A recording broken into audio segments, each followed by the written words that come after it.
Coming up on the Paper Talk today, we're talking about Dan Ashworth. Are Manchester United going to get him? Are we going to get him next season, or are we going to have to wait? It looks like Newcastle United could be playing hardball. Also, we'll have a couple of transfer stories. Let's get into it.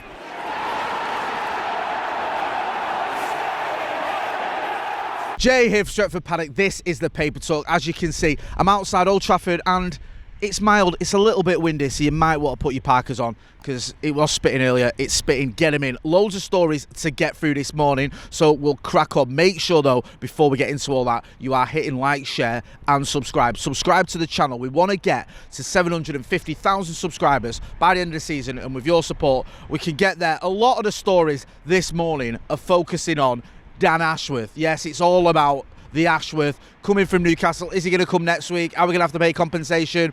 How much is it going to cost?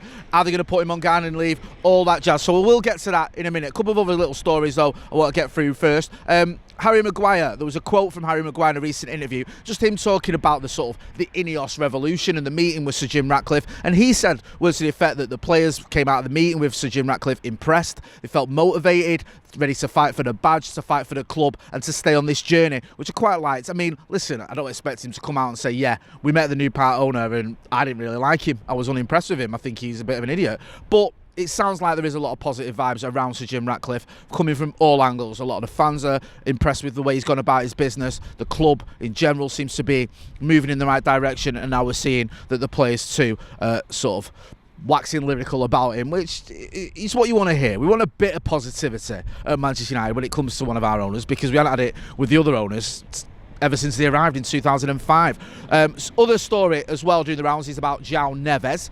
This is a transfer story, and I use the word transfer story loosely. I think I saw this in the Mail and one or two other papers as well. They've just picked up on a quote. Benfica played Toulouse, I think, in the Europa League. He was asked about his future, and he gave a pretty nondescript, beige answer about how he was focused on Benfica and training for the game, and that was his focus. He didn't really commit long term to Benfica. He didn't say, I am going to be here for the rest of my career. Well, that doesn't mean he's going to come to Manchester United. I mean, he's a very talented player.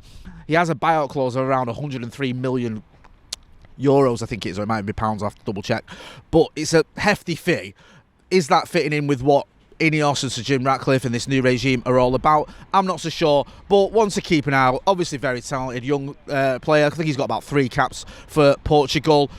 Can play in midfield, obviously plays in midfield, he's a midfielder, but you can imagine him fitting in here at Manchester United, especially if someone like Casemiro moves on in the summer, which has been suggested. Whether it's going to happen though, I remain doubtful. I don't think that quote ahead of the Benfica-Toulouse game really gives too much away. But the papers are chatting about it, so we'll let you know about it. Let's move on. Let's talk about Dan Ashworth. There's an interesting article in The Athletic which sort of talks about why Manchester United want Dan Ashworth. What is it about him that makes him so sought after, and why Manchester United could be willing to pay such a big compensation fee to Newcastle United to get him? Well, if you look at his CV, look at his history, he's done very well practically everywhere he's gone. He did extremely well at West Bromwich Albion, was involved in their success there, helping them to get promotion, bringing in some important players for them. He then went and worked with the FA with England and was part of the setup there when England got to the World Cup semi-final in 2018. Don't forget, that was a hugely successful tournament for England, the most successful tournament they've ever had off these shores. So I don't know how much Dan Ashworth was part of that, but he would have had some input, you would imagine. So obviously his star was shining quite brightly. He then goes to Brighton, and at Brighton he does very well there as well. Obviously Brighton has been sort of become a bit of a benchmark of a well-run club, and he was a part of that.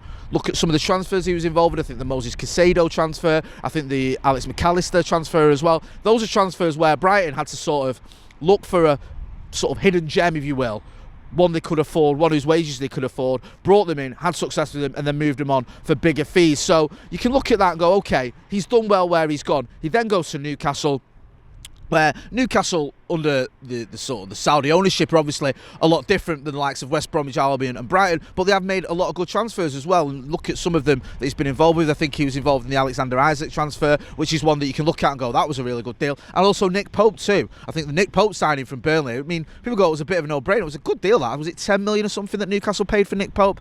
Been a very good goalkeeper for them, and I know you shouldn't, but I was buzzing when he wasn't playing against Manchester United in the Carabao Cup final, because I thought they missed him a lot. So a lot of good transfers been involved in. Sort of really impressive CV. You can see why Manchester United are interested in him. That article is in The Athletic. I think Laurie Whitwell maybe a couple of others, but Laurie Whitwell has written it.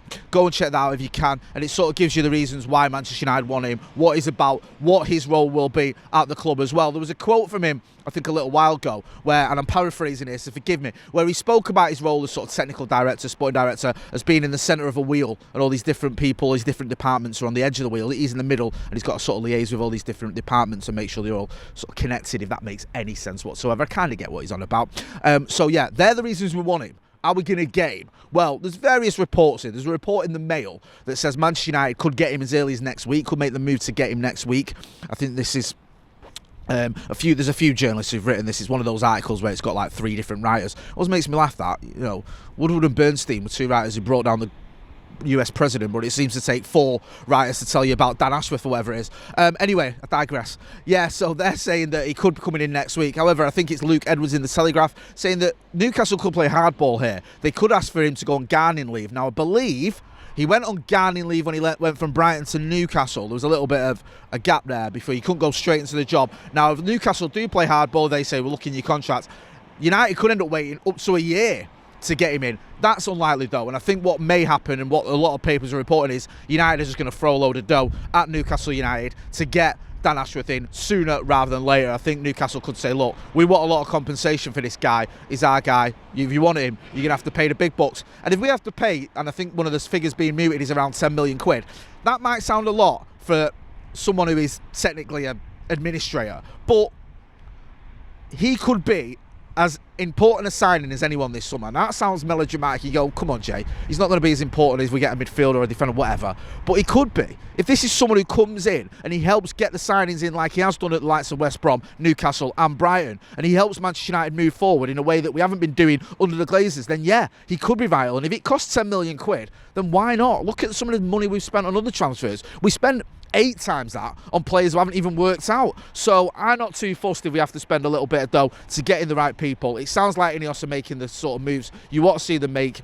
Dan Ashworth, obviously well respected, has a great CV, and there's a reason why Manchester United want to bring him in as sporting director. And if it costs 10 million quid to get him in, then I think we should pay that. You may disagree. Get involved in the comments and the chat and let me know what you think about that, what you think about any of the other stories we've covered as well. Who you think Manchester United should go for, because it's going a little bit quiet in it on the transfer front. There's a few little stories here and there, but no one seems quite certain as to who we're going to go for. The main names being bandied about are Michael Elise and Jared Branthwaite, but there's a few others as well, and we'll have to wait and see what happens with the manager as well, because there's still a bit of uncertainty on that front. We're going to be back later on with Off the Bar, me, Joe Smith and Stephen Alson as well, so make sure you are subscribing to the channel. You don't want to miss out. You can also go and check out last night's live that featured me and Joe Smith, and some absolute insanity as well, where producer Ethan, he had us over a little bit as well, but I'm still laughing.